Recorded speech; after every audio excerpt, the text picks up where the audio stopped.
We're going up, up, up to the Upper Marae, where stories lift and voices fly. Put your tea towels down, let your worries fade.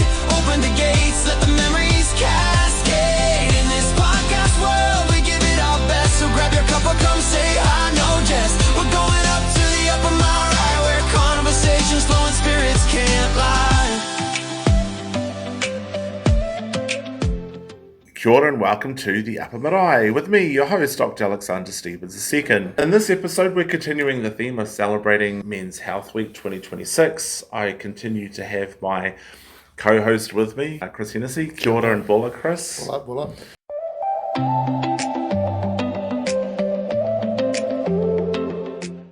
Tell me, my friend, how do we deal with trauma, stress, silence, or disconnection? And how does it begin to shape a man's identity and well-being over time? I mean, we touched on this a little bit in the previous podcast. Yeah. Like we said, you know, what childhood is so critical. And I think one thing I hear is, you know, what we've gone through shapes who we are. Yes. But I don't necessarily 100% agree with that, because I think it's more our perception of what we've gone through shapes 100%. Who we are. And this is evidence in the fact that two siblings can be raised in the same home by the same parents, go through the same thing, but have very different conclusions around what went on. So I think a key to this particular topic is the perception of what we had gone through and how we view ourselves and how we view the world as a result of things we've experienced growing up. 100% agree with you. When I talk to my own siblings about, you know, how we were raised and the things that we've endured, it's interesting that their memories are very different. Yeah.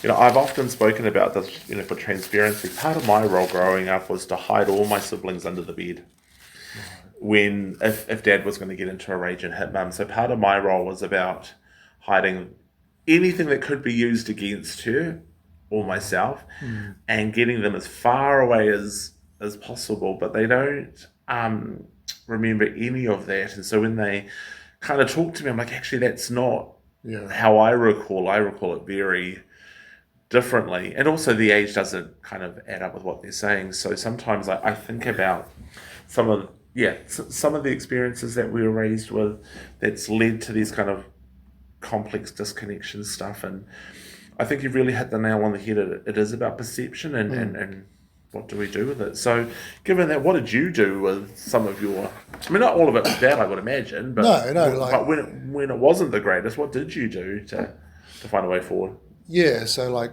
we touched on, like, you know, self-worth and am I good enough? We start to, when we struggle with the feelings around those particular things, we can start to think that we are those things. And I think that rang true for me. Like when I'm feeling like a failure at a particular situation or event, means I am a failure. Like that's who I am. That's my identity, and that's always going to be me. And so I think for me it was learning to realize that, like, particularly the feeling of failure, start to view it as more as an event versus an identity. Right. Like the healthy perception is failure is an event that needs to be learned from, versus if I fail, then that's who I am. Yes. And that's the stigma that hangs over my head. So something that helped me with that distinction was I did a lot of counselling, and that topic came up, and the counsellor that I saw just had some frameworks that helped to unwind that and put things in its place. And I remember one exercise he did with me that I still remember, which was really powerful, was just this the circle of love. And so when he sort of listened to me and we unpacked it, and I felt heard, that's always the key thing. And then he moved to like some strategies. He talked about, he goes, who are the people in your life now that, you know, really love you and care for you and want to see you succeed, and I started listing all these people off, and then he said, okay, if they were all standing around you right now telling you what they think and feel about you, what are some of the things they would say? And so I just started saying these things out loud, and it was really powerful, and it brought me to a place that told me, like, actually, this is the truth. Actually, these people who really love me, they're telling me the truth, and this is the my new reality that I need to internalize, and I can take that with me into these situations in the future. So yeah, that was sort of one example of something that I internalized and a framework that helped to unwind it. How easy was it to so one of the biggest challenges I find from men is, one, admitting that there's something that needs to change, and two, getting help. Yeah. So how easy was it for you to access counselling? Yeah, I think it was, I wouldn't say easy, but it was, because, you got to put yourself in that position. But I started seeing the value in it pretty quickly, like when I started to be exposed to it. And I started. And how old were you at the time? Oh, I would have been mid-20s, I think. Okay. Yeah. I just started to see stuff that was working, and I'm like, well, if it's going to work and if it's going to help, then I want to keep trying at it. And counselling was just one avenue. The other avenue was getting around different support networks and friends and groups that could help me also in this area too. I think just being in the right spaces that can help you on your journey. I'm a big fan of support groups too, or recovery groups. Because, I think counselling for some people can maybe get a little bit too clinical, and that's all fine and well, but it's horses for courses. So, being around the right people was really helpful. Yeah. Have you done support groups? I have a support, I wouldn't call it a support group, but there's a couple of friends I catch up with regularly who I'm really open and honest with, and vice versa. And as a result, we hold each other accountable, and we share honestly with each other and just support each other through the season of life.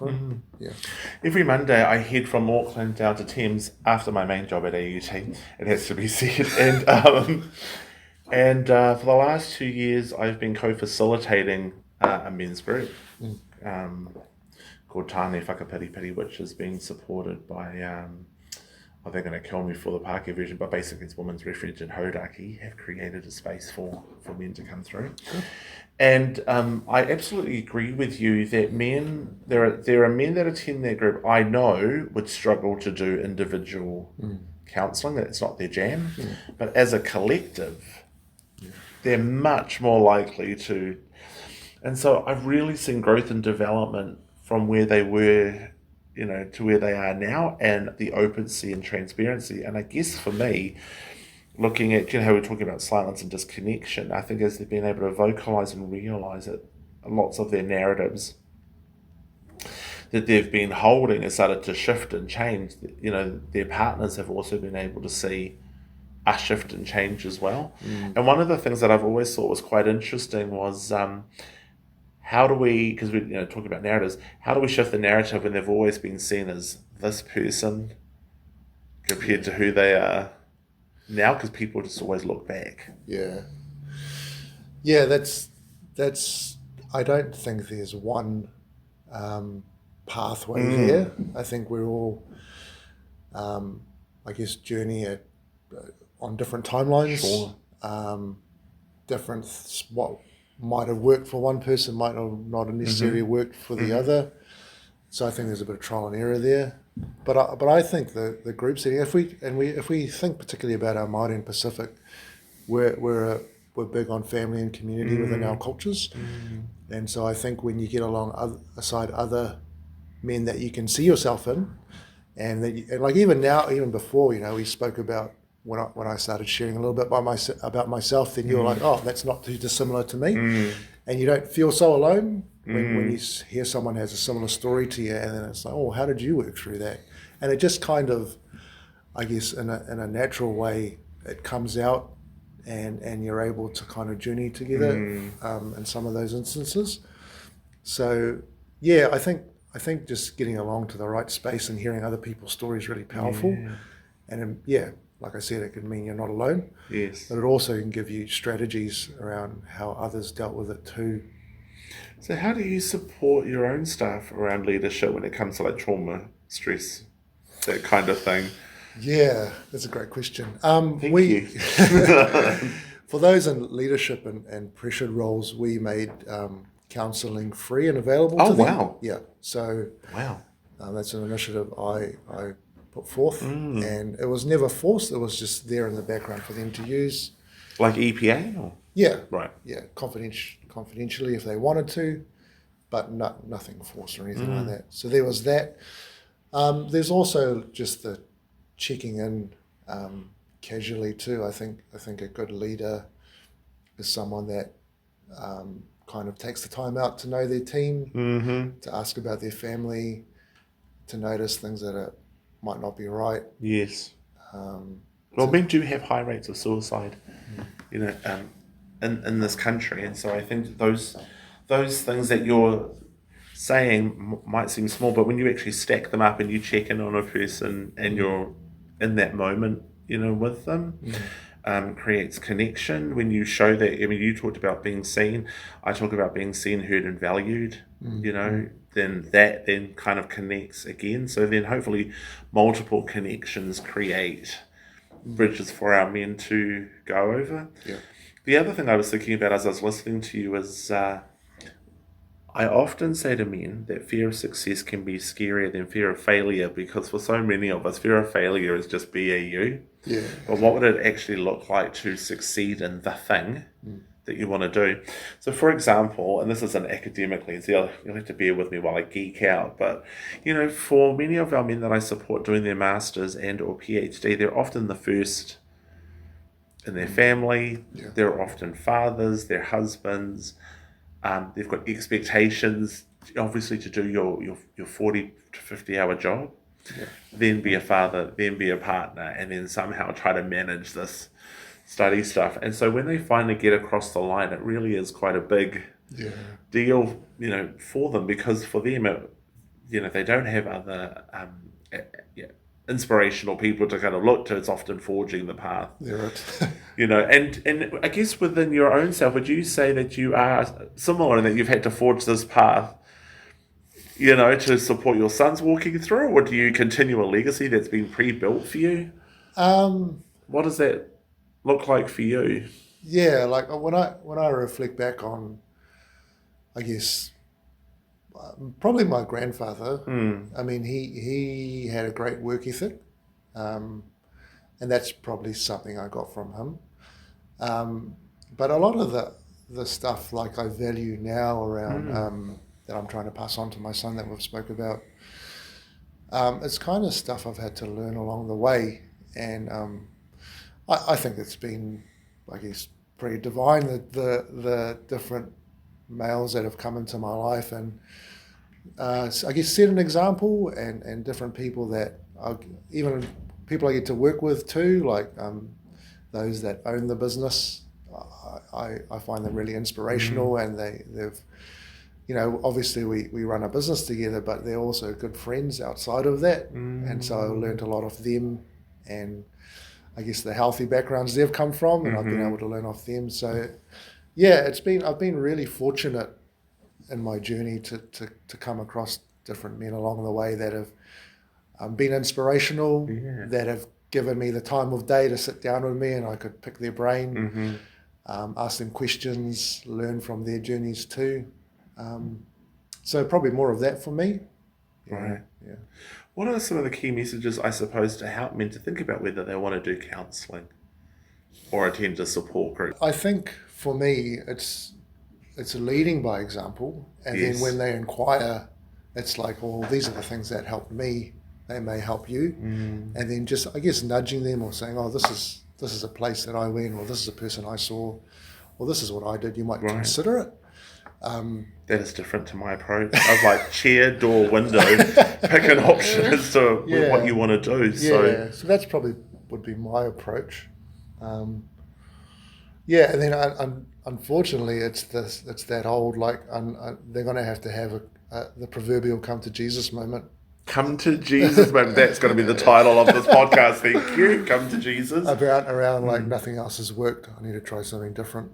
And sometimes unfortunately, people learn the hard way.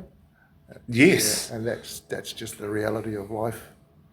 I know I have said to guys, like, you haven't hit rock bottom. You've hit the bottom of rock bottom of rock bottom. Like, I didn't even think there was another level. Yeah. But I do think, though, that, and I think what you've kind of inadvertently hit on is actually some thinking that I've had recently that, for men, since it's Men's, Health Awareness Week, our tolerance to pain can be quite high depending on what we've grown up with. 100%. So what I talk about in therapy is if the cat runs out the building because it's on fire, that's not an invitation for you to work your way up to level 1 and 2 and go, it's a bit warm in here, and continue to go, up the flight of building. That actually, if you're feeling uncomfortable, if you're feeling pain, sooner rather than later, it is your body's way, it is your mind's way, it is your wider or your spirit's way of saying something's not right. Yeah. Something needs to But I mean, be addressed. if all you've felt is pain and trauma and stuff, that you don't know any different. Right, you push on through. Yeah.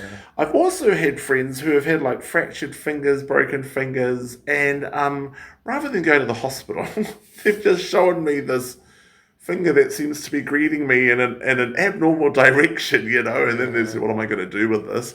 Now, if you remember this, Chris, I don't like the sight of blood, and the other thing I don't like is just jointed fingers with different colours, So for you, can I just ask you a random question? What are your thoughts about, getting help sooner rather than later? Are you a kind of go to hospital kind of guy, or are you just going to in bed and see how you go? Yeah, I'm the sort of person that doesn't like to have my routine in life interrupted too much, and so if something's out of kilter, I want it addressed straight away. Yeah. So that's kind of my mindset. Yeah. And so I guess my kind of final thoughts on this particular topic is talk to me about some of the strategies you do when you are feeling stressed or starting to feel disconnection. Is it hitting the gym? Is it going for a walk? Or what does that look like for you? Yeah. So I have a few things that help me decompress when I'm Decompress, I like this. Yeah, when I'm feeling pressure, and I'm a really active relaxer. So Okay, hold the phone. What is an active relaxer? Because this luxury that you're talking about, I want some. So sell it to me, Chris. I've come to a Jesus moment. Yeah. And I've decided that this is what I want to do. What does it actually look like? Yeah. So I guess ever since I was a young lad, I loved sports and training and just I was into all of that. And I guess at this season of life, I like CrossFit. That's something. That's sort of a space I go to take my mind off the busyness of life, and I guess, just get around others that like health and fitness too, and have community there, and just, I guess, throw some tin around and feel good about myself. Get those endorphins going. Yeah.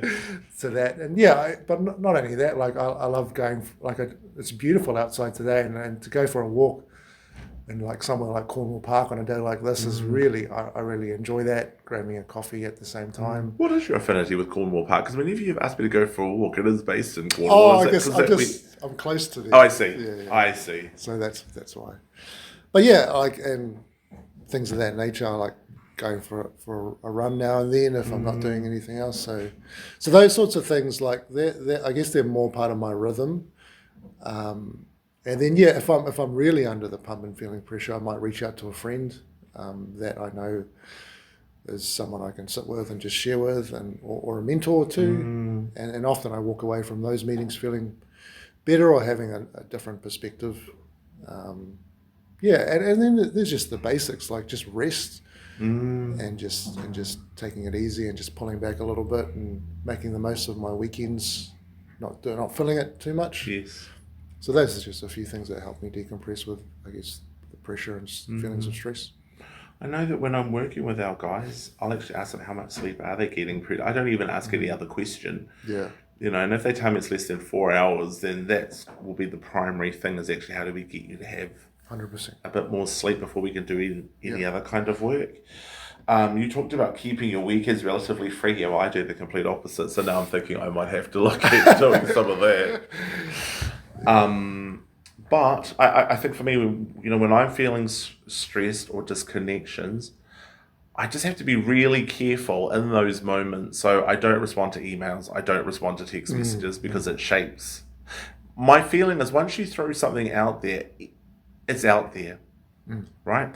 And even if you apologize, you've still done a transgression against a person. So I'd rather not. I'd rather have silence, not as a weapon, but as a protection. Because I can say some pretty crappy things depending on what. Can't we all? Yeah, well, that's right. And so I'd rather not say anything. And sometimes I know that there's that kōrero around try not to sleep on an angry heart. Yeah. So most of my mates, I've set up a kind of rule that if we've done a transgression, or they've done it against me, not the other way around. It's we try to deal with it within 24 hours. So we might not see eye to eye for a couple of days, but at least we kind of remind ourselves, it's something. Keep a short account too. Yeah, and for the most part, it actually works. Yeah. The other thing that I've become aware of, so you were talking about, you didn't say autumn of your life. You haven't even reached 40 yet, but as I'm reaching 50, the thing that's kind of become obvious to me is people are passing away around the same age as me. So when I'm feeling even when I'm angry or disconnected, I'm very careful, of still making sure that even if I'm not talking to them, that the relationship is good, because you just don't know when. This is what I've recently learned, having done like 5 funerals in 7 days. Wow. Just different people. But what I've learned is, that in those moments, what were the things that I said to people that they would remember, or would they be dick things that I would hate to? Now, thankfully, they've all, when I've looked back at Messenger, they've all been quite, positive, affirming relationships. So I'd like to think I've done my bit to Manaki there, but you just don't know. No. Yeah, I mean, it's interesting you talk about, you just recently had to go to a funeral or what have you, but they are times when you reflect back on what's important. Yes. And it sounds like that's what you've been doing, which is a healthy thing. You reflect often? Probably not as often as I should. But well, you're a busy man. Yeah, well, that's no excuse. And you're an active relaxer, so... Yeah. But it is like the other thing we didn't touch on, which is really important, is faith and spirituality, Yes. Like the moment where, whether it's prayer or whether it's, like you said, reflection or thankfulness, or just having hope for the future as a result of the back of those things. Those things are way more powerful than we realise, and they influence everything else too. So I think that's a key fundamental thing as well. Well, that's good timing, because that's what we're going to be talking about in the next podcast. Okay. So it's a nice lead-in. I jumped the gun, yeah. You did not jump the gun, my friend, not at all. In fact, I was just thinking, how am I going to talk about the lead on, great, Chris is doing it for me. So beautiful. So I think for me, that will be the title for this podcast, Come to Jesus Moment. That's us for this episode of the Upper Marae. The gates are now closing. Mori ora. Mori ora.